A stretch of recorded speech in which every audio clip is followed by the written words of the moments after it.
Dear Kobe, thank you for everything. I would not have been the person that I am today without you, and I would not have discovered the game of basketball without you. You were my hero, and I thought you were immortal. I'll never forget the first game I saw of you. I think it was in the 2005-2006 season against the Detroit Pistons. I was just 5 years old, and I remember watching you on our little black box TV in my old apartment. And you did this move where you drove on the baseline and you did 3 consecutive pump fakes before shooting who I thought was Tayshaun Prince at the time, and I'm not that sure now, but it was an amazing shot, and that's when I fell in love with your game. Fast forward later that season, and you were playing against the Phoenix Suns in the first round of the Western Conference, the 7th seed versus the 2 seed. It was an extremely unlikely matchup that you would win, but you gave me hope. I didn't look at the Lakers as the Lakers.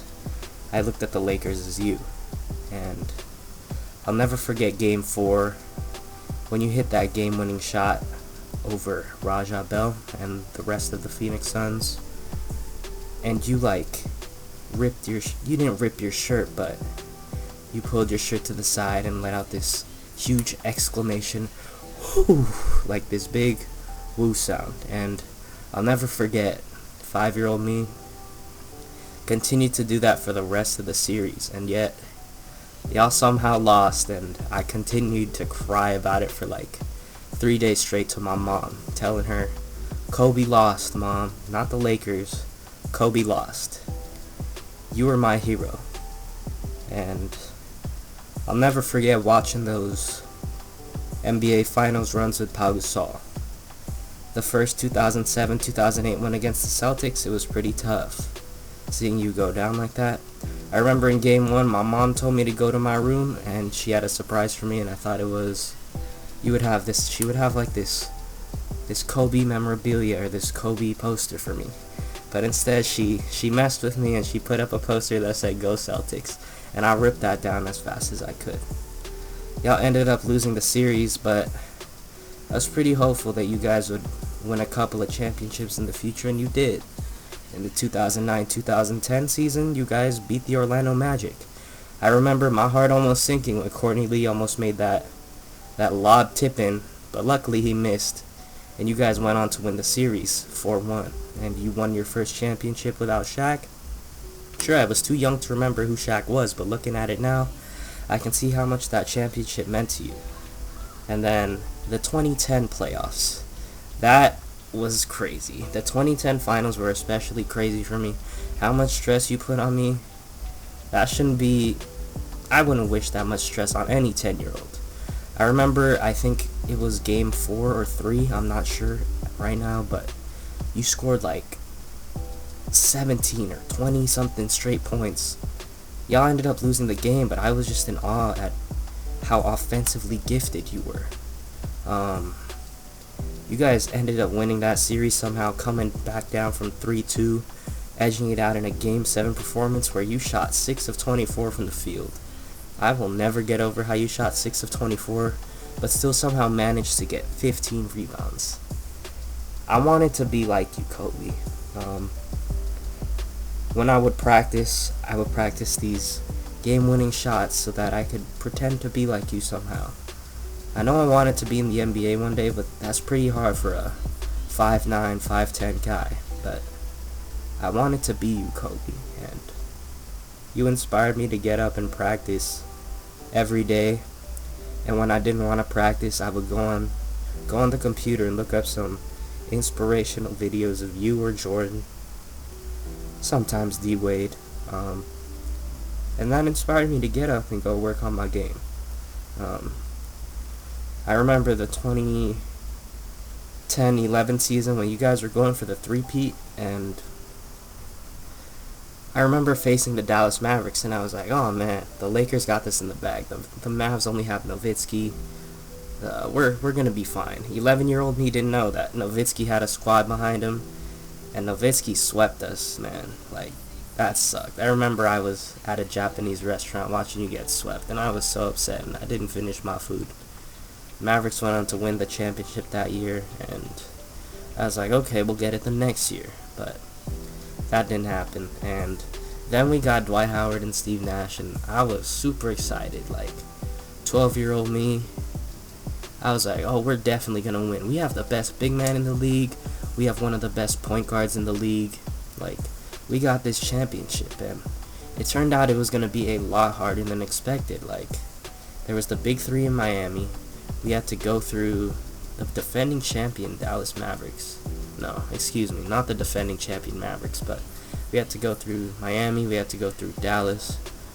We had to go through the Spurs, who were at the peak of their dynasty. And I remember 2012-13, that was my favorite season watching you. Because you did some incredible superhuman things. We were struggling mid-season, and I remember you saying, it's not a matter of if we make the playoffs. It's a matter of when we make the playoffs. And you just went on a tear. You played the full game against Portland and put up, I think, 48 or 50. You scored, I don't know how many points you scored against the Hawks when you dunked against Josh Smith, but I remember watching that live. I remember watching the Raptors game live when you brought us back from like 9 down, I think. And you hit like those 3 straight 3-pointers to send us into overtime. And you had that game-ending dunk over Aaron Gray. And you were like jumping around. Steve Nash pushed you in the chest and everything. And then I remember that Warriors game, man. That was tough. You tore your Achilles. I thought you were going to get back up. And I was like, there's no way Kobe's going to be down for that long. It turns out you tore your Achilles, and that was it for you that season. But the Lakers, you delivered on your promise, and you brought the Lakers to the playoffs, all on your back. I remember you passing Jordan in Minnesota. I regret not getting those Nike ID shoes that we could have got that night. But I was like 14 at the time, so we couldn't really afford that. You know, I didn't work at the time.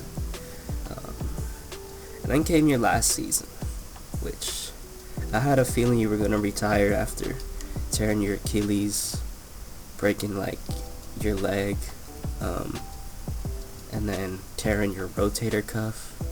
Yo, I remember that game you tore your rotator cuff. I thought you just had a sore shoulder as well. And you were shooting with your left hand, and I was like, yo, this man is amazing. And your last season was something special. I really wish that I was able to watch a game, but I really wasn't able to. The only games I watched from you was like in the 2009 season against Utah, and another time when my dad took me for a work party. I remember I was watching from one of those nice suites. But your last season, you know, you had your struggles, but you also had your moments where you would turn back the clock for a second and give people that magic that you gave them for 20 seasons. And I'm really grateful that I got to see your last game. And I'm still mad that I didn't get those Fade to Black Kobe 11s, but I did get the Mamba Day IDs that year, so it's all good. But then you going into retirement, I don't think I didn't watch the NBA like that until Russell Westbrook's MVP season, which was amazing in itself, but nothing is as inspiring as your play. Thank you for teaching me the game of basketball. Thank you for teaching me that if you work hard, you can achieve anything. I wish you didn't go out the way you did, but they say God calls us angels. And I guess you were one of them.